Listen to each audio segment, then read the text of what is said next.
Mike Tyson's evening walk with his loyal Rottweiler, Apollo, starts like any other, calm, routine, almost therapeutic. The quiet streets hum under the soft glow of streetlights, and Apollo's paws pad confidently beside him. A rare moment of peace for a man who spent his life in the ring, fighting battles both inside and out. But peace doesn't last long. Headlights slice through the night like blades, cutting into the tranquility. A police cruiser rolls up slow, deliberate. Something about it feels off. The car screeches to a halt, shattering the silence. Two officers step out. Their movements are too calculated, their eyes filled with something Tyson knows all too well, trouble. "Hey, you with the dog," one of them calls out, voice laced with false casualness. Tyson stops. His senses sharpen. Apollo's leash tightens ever so slightly in his grip. Instinct tells him this isn't just a routine stop. "You live around here?" The cop, Reed, smirks, his hand resting just a little too close to his holster. Tyson's face remains unreadable. His voice, calm but edged with steel. "Yeah, I do." "Something wrong, officer?" Dunn, the other cop, eyes Apollo uneasily. "That's a big dog." Reed's smirk widens. "Real dangerous looking." "You got a permit for that thing?" Tyson's jaw tightens. He knows the game they're playing. Knows where it leads. But before he can answer, before anything can defuse this moment. Bang. A gunshot. Apollo's body jerks. The loyalty, the devotion, the life in his eyes, gone in an instant. For a moment, everything stops. Tyson doesn't breathe. Doesn't move. Just stares as his best friend crumples to the ground. Then, something inside him snaps. A lifetime of discipline, control, and restraint burns away in the fire of his rage. Before the cops can react, Tyson moves, fast, brutal, unstoppable. A left hook crushes bone. A right hand sends bodies flying. There's no hesitation. No mercy. More sirens wail in the distance. Backup is coming. Guns will be drawn. But Tyson? He doesn't run. Tonight, they learn what happens when they cross a man with nothing left to lose. Subscribe and like to see how the story unfolds. They think it's a game. A sick, twisted game they've played for years, pushing, prodding, waiting for a reaction. Reed leans in, his voice coated in smug amusement. "Yeah, how do we know he ain't dangerous?" His eyes flick to Apollo, playing into a stereotype as old as time, trying to get under Tyson's skin. Apollo bristles, the deep growl rumbling from his chest a warning, a primal response to the hostility seeping from the officers. Tyson, ever in tune with his dog, reacts instantly, his hand pressing against Apollo's fur, soothing him with a touch, gentle, controlled, a stark contrast to the aggression laced in the officer's every move. But then, Reed moves. Too fast. Too sudden. The split-second motion that turns the night into a nightmare. His hand flashes to his holster. Boom. A gunshot rips through the silence, tearing the world in two. A yelp. Not just a sound, a soul-shattering cry. Apollo's body jerks, collapsing as if the life was stolen from him mid-stride. Tyson doesn't move. He can't. His brain locks, refusing to process what just happened. Apollo, his guardian, his friend, now just a broken shape on the pavement, blood pooling in the cracks like the earth itself is mourning. His breath stutters. His fingers tremble. His mind, a hurricane of grief and fury. But his body? It doesn't lash out. Not yet. And then Reed speaks. Smirking. Smirking. "Guess he was dangerous after all," he mutters, blowing the smoke from his gun's barrel like he just finished a routine task, like he hadn't just taken something irreplaceable. That's when the world stops. Even Dunn shifts uncomfortably, a flicker of unease in his stance, like he knows something irreversible has just happened. But Reed? He laughs. Turns to the car, shaking his head. "Let's get out of here." Ain't worth the paperwork. Tyson kneels. His fingers brush through Apollo's fur, feeling the warmth fading beneath his touch. The bond between them lingers in the air, heavy, unbroken, even in death. And then he stands. Slow. Deliberate. A shadow stretching across the pavement, a specter of retribution. His shoulders square, his stance firm, his head tilts just slightly. Not a word. Not a breath. But in his eyes, fire. The kind of fire that burns cities to the ground. Dunn's gaze meets his, and what he sees terrifies him. A presence beyond human, beyond reason, a nightmare that walks, a legend that breathes. His heart pounds. His body seizes, instinct screaming at him to run, but it's too late. Reed doesn't even notice. He's still chuckling, reaching for the squad car door. Tyson moves. Not like a man. Like a force of nature. Before Reed can react, before Dunn can blink, Tyson strikes. Crash. A fist meets metal. The car door slams shut on Reed's leg. A sickening crunch. Reed's scream shatters the night, raw, piercing, desperate. His leg, twisted in ways it was never meant to be. But Tyson isn't done. Dunn barely gasps before he feels a grip like iron on his collar, lifting him. His feet leave the ground, he's weightless for a fraction of a second before. Boom. Tyson throws him. His body smashes against the windshield, glass spider webbing on impact before he collapses to the pavement, gasping, broken. And Tyson? He doesn't flinch. Because tonight, they learn what happens when they cross a man with nothing left to lose. Subscribe and like to see how the story unfolds. Reed is broken, bleeding, desperate. His body writhes in pain, instinct screaming at him to reach for his weapon.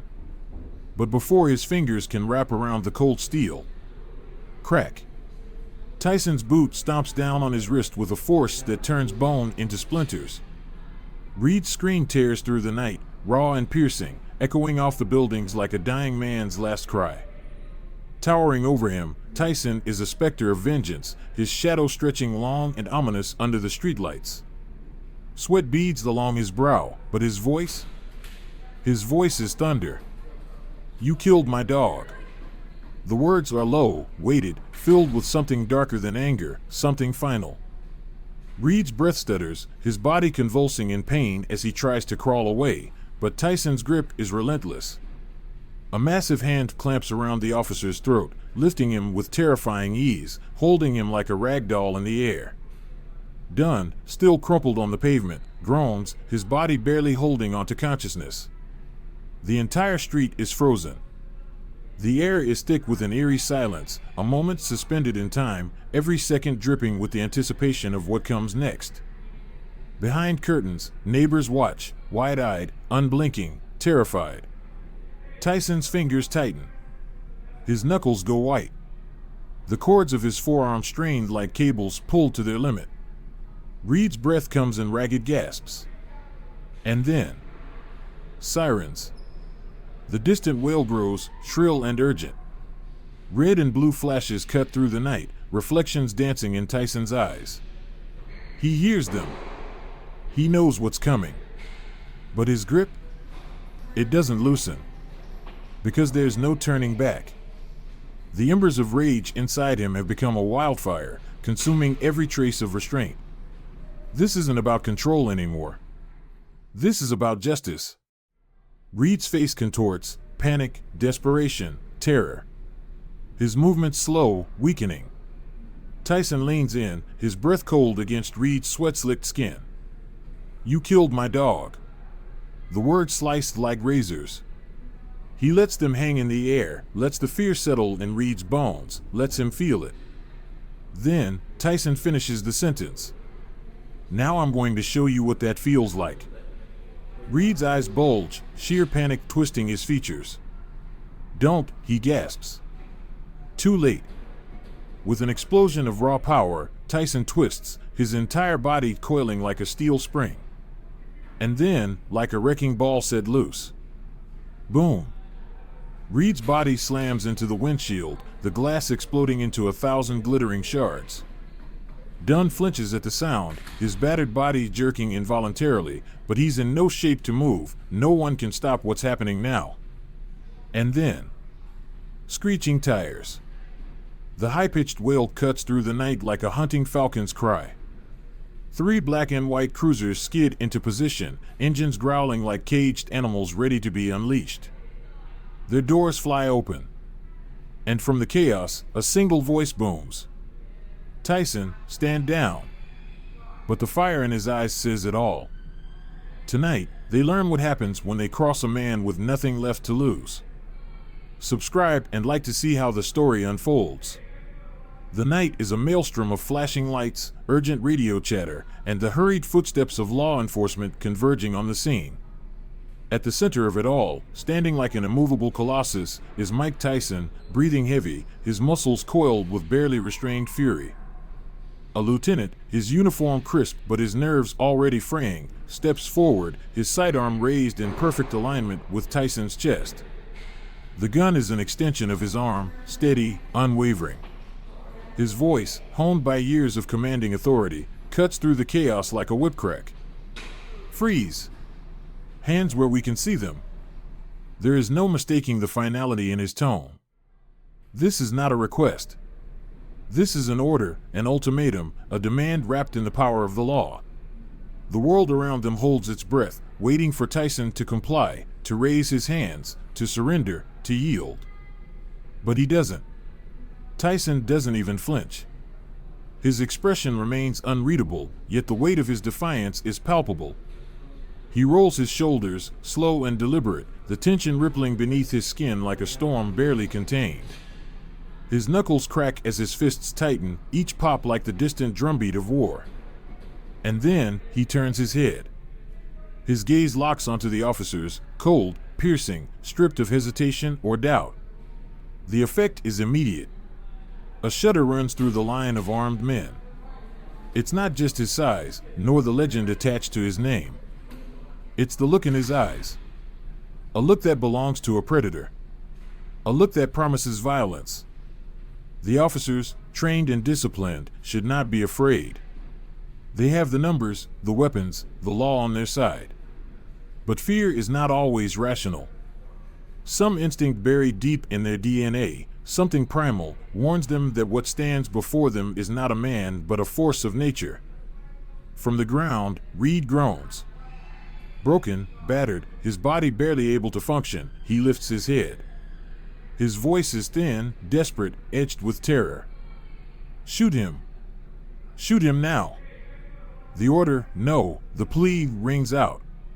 Yet, for a long, stretched moment, no one moves. No trigger is pulled. No command is echoed. The officers are frozen in a limbo of indecision, the weight of the moment sinking into their bones. And then, Tyson moves. Like a thunderclap, he erupts into action, his body a blur of muscle and fury. His feet pound the pavement, his speed inhuman, his sheer force propelling him forward with the unstoppable momentum of a freight train. He's on them before they can react. The first officer, still processing the explosion of movement, takes a right hook straight to the jaw. The impact is catastrophic. His body launches backward, flipping through the air before crashing to the ground 10 feet away, his limbs splayed in a heap of unconscious defeat. The second officer barely has time to swing his baton in a desperate attempt to fight back. But Tyson? He sees it coming.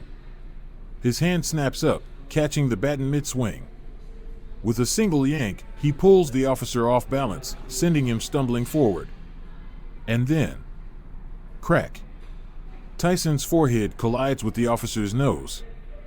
The sound is grotesque, a wet, crunching detonation of cartilage and bone. Blood splatters, and the officer crumples, his body folding in on itself before he drops to the pavement, unconscious before he even lands. Gunfire. A third officer finally fires his weapon, the deafening shots ringing through the night. But Tyson is already moving. His reflexes, honed through years of combat, are too fast, his instincts too sharp. He twists, drops low, dodging like a serpent weaving through death itself. And then, he lunges. With an iron grip, he seizes the shooter's vest, his raw strength lifting the man off the ground. For a moment, the officer dangles, weightless. Then, boom! Tyson slams him down, the impact a bone-shattering earthquake that sends shockwaves through the street. A sickening crack echoes through the air, the sound of bones snapping under the sheer force of the impact. The officer doesn't move. The final two men are already stumbling backward. Their weapons shake in their hands, their nerves shattered. Their eyes dart between the destruction, the broken bodies, the dominance of the man standing before them. Tyson doesn't even look winded. He stands there, a monolith of fury, his breath slow, controlled. A god of war in the flesh. The lieutenant, watching his men fall like dominoes, raises his voice in desperation. "Stand down. Stand D." Too late. Tyson launches forward like a hurricane. His fist rips into the lieutenant's gut, the force of the blow folding him in half. The man gasps, a ragged, choking sound, his lungs robbed of air as he crumples to his knees, his hands clutching his stomach. And then, silence. A silence thicker than blood. The battlefield, once alive with chaos, falls still. The last remaining officer, trembling, his courage shattered, his will obliterated, drops his gun. Without a word, he turns. And runs. His footsteps fade into the night, leaving only the wreckage in his wake. Tyson exhales, pivoting slowly. His movements are calm. Controlled. But in his eyes, there is no mercy. The night air is thick with fear, the scent of blood and sweat hanging heavy like an unshakable omen. Every breath is sharp, every heartbeat a ticking clock counting down to the inevitable. Reed and Dunn are already broken, their bodies battered, their spirits crushed, but it doesn't matter. The Grim Reaper has already chosen them. And his name is Mike Tyson. Tyson turns slowly, deliberate, measured, like a storm gathering just before it devours everything in its path. The motion alone sends a shiver through the two ruined officers, their bodies instinctively recoiling, as if they already know their time is up. The look in Tyson's eyes is hollow, empty. Not just rage, not just grief, something worse. Something that has crawled to the edge of hell, looked down into the abyss, and found the abyss staring back. Reed barely has time to gasp before Tyson's hand seizes his bulletproof vest. There is no hesitation. No moment of mercy. With brutal ease, Tyson lifts the cop as if he weighs nothing. Then, slam. Reed's spine collides with the squad car with crushing force. The impact sends a shockwave of pain tearing through his shattered leg, the fresh agony twisting his face into something grotesque. But Tyson? He doesn't care. He leans in, his breath hot against Reed's sweat-slicked skin, his voice dropping to a venom-laced whisper. "Tell me something, tough guy." Each syllable is sharp, deadly, a blade pressing against Reed's throat. Tyson's lips barely move, but his words slither into Reed's soul like poison. Did it feel good? The question hangs in the air, a cruel, merciless mantra. Reed's lips tremble. His voice is a fractured, stuttering mess, words that barely make it past the terror choking his throat. Tyson doesn't blink. His gaze is locked onto Reed's face, drilling into him, waiting, watching. And then, without a single warning, Tyson's hand shoots out, gripping Reed's wrist, the same hand that pulled the trigger, the same hand that took Apollo's life. The grip is not just tight, it is suffocating. Unforgiving. Merciless.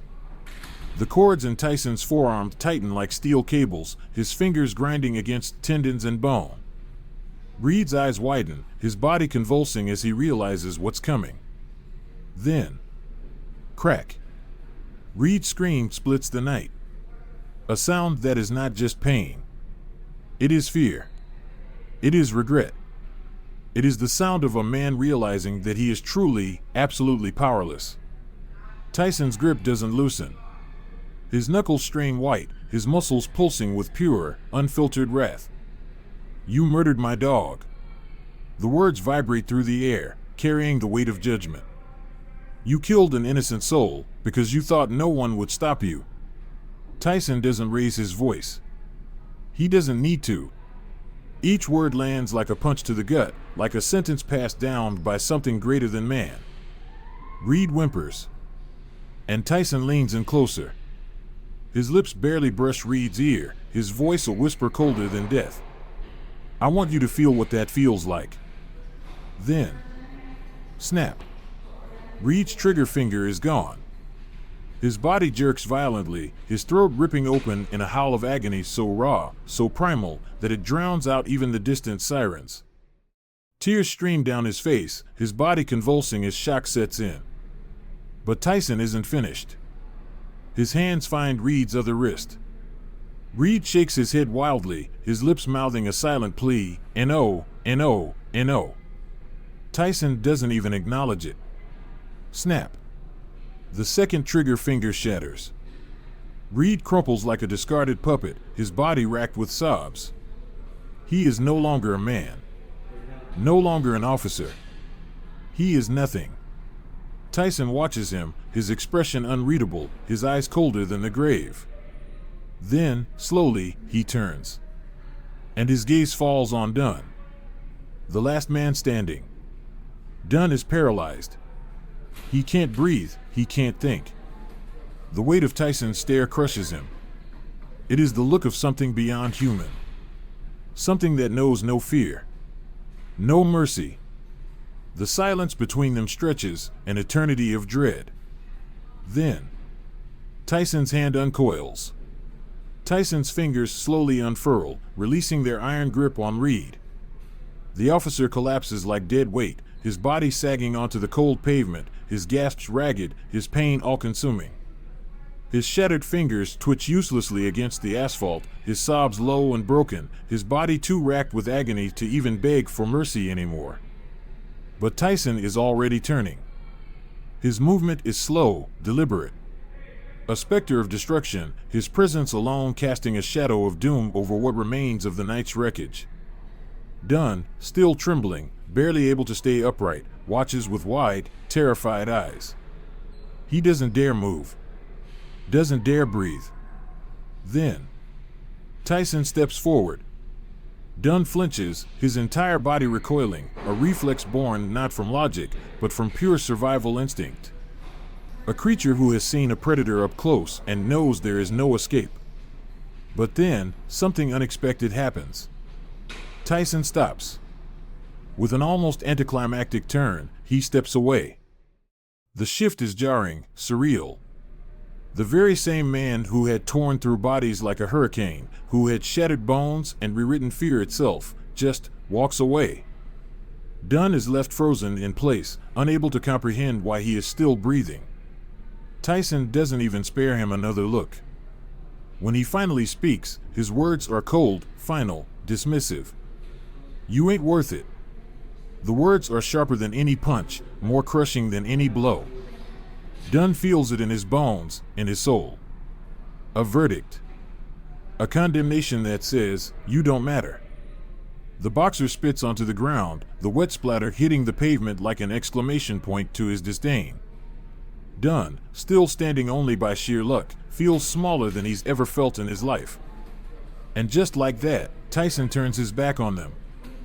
Reed and Dunn remain crumpled on the pavement, sobbing, reduced to nothing. Their pain is real, their suffering undeniable, but the crowd gathered in the shadows isn't watching them. They're watching him. Tyson, a titan striding away from the battlefield, his body still tense, his fists still stained with the echoes of vengeance. His back radiates power, finality, an unspoken challenge to the world. The silence is thick. Heavy, ****, a lingering weight pressing down on the street, ****. Then, a single clap. A lone sound breaking the quiet like a gunshot. Then another. And another. Until it swells, a growing roar of applause. From windows, from darkened doorways, from the hidden corners of the neighborhood, they emerge. The silent watchers. The unseen witnesses. And they clap. Not just for Tyson's strength. Not just for the brutality of what they witnessed. They clap for justice. For a reckoning delivered. For fear no longer ruling the night. It builds, echoing through the streets, a defiant chorus of approval. And then, amidst the applause, a voice, soft, raw, almost disbelieving. Finally, a whisper. A sigh. A quiet declaration of liberation. Tyson doesn't turn back. He keeps walking. His silhouette fades into the darkness, swallowed by the night, leaving only his memory behind. A haunting reminder of justice served. And a warning to those who ever dare to cross that line again.